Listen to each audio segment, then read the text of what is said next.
O mundo de Miguel se resumia a cabos, fibras e o zumbido constante de redes de dados. Aos 40 e poucos anos, ele era um veterano em telecomunicações, um mago da conectividade que desvendava os nós mais complexos. Seus locais de trabalho variavam de torres de celular em áreas rurais a labirintos de fios em prédios comerciais. Mas a missão daquele dia era diferente. Uma manutenção de emergência em uma rede subterrânea no interior do Pantanal. A estrutura era uma câmara de acesso. Um cubículo de concreto enterrado na terra úmida. O calor era sufocante. O ar carregado de umidade e do cheiro terroso do brejo. Miguel já estava ali há horas com o suor escorrendo pelo rosto, concentrado no emaranhado de cabos que se espalhava à sua frente. O problema era um cabo de fibra óptica rompido. Um corte limpo que paralisava a comunicação de uma grande fazenda. Com a lanterna presa na testa, ele localizava o defeito com a precisão de um cirurgião.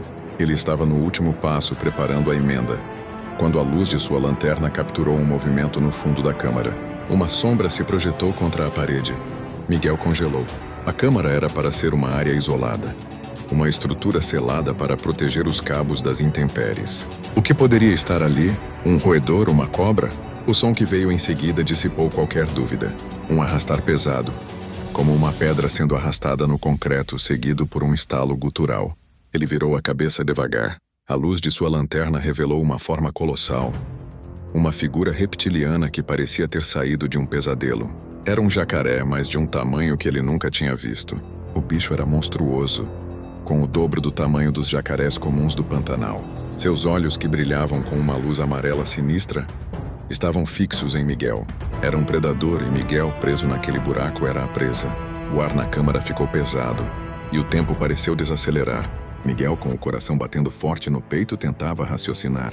A escada por onde ele desceu estava a poucos metros. A tampa de concreto que ele havia deixado aberta era sua única saída.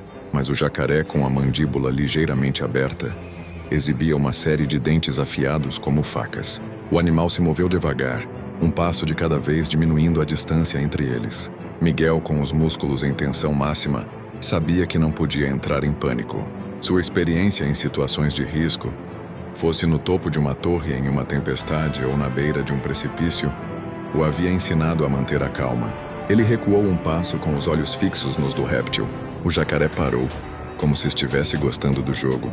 Ele inclinou a cabeça como se estivesse estudando a presa. A adrenalina correndo em suas veias o fez pensar em uma estratégia.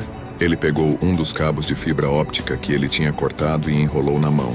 Não para lutar, mas como uma distração.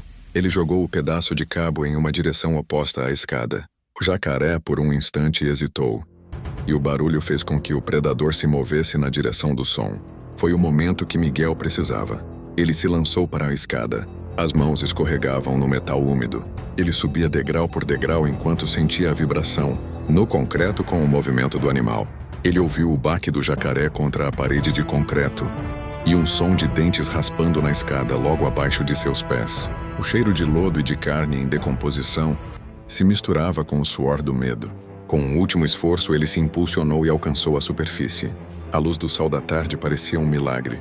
Ele se arrastou para longe da tampa do bueiro e fechou-a com toda a sua força, sentindo o peso e a segurança do concreto. Ele se deitou na grama, ofegante, com o coração martelando no peito, e sentiu as pernas tremerem incontrolavelmente. A poucos metros, ele podia ouvir o arrastar do jacaré. No concreto da câmara, um lembrete do que ele tinha escapado. Apesar do terror, um pensamento profissional passou pela sua mente. O cabo ainda estava rompido. Ele se levantou, limpou a terra do corpo e pegou o celular. A fazenda ainda estava sem comunicação. Ele ligou para sua empresa, relatou o ocorrido e pediu para a equipe de segurança lacrar o local e chamar o pessoal responsável pela vida selvagem.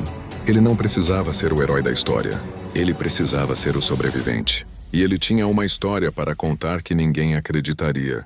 A telecomunicação pode ser sobre a ligação entre as pessoas, mas ele tinha aprendido que a natureza, em seu estado mais selvagem, também tem sua própria forma de se comunicar. E a de hoje tinha sido bem clara. Você não é o dono desse mundo. E ele sabia que, a partir de agora, toda vez que ele fosse chamado para fazer um reparo em uma área remota, ele levaria consigo não só suas ferramentas, mas a lembrança daquele jacaré, o guardião silencioso da escuridão.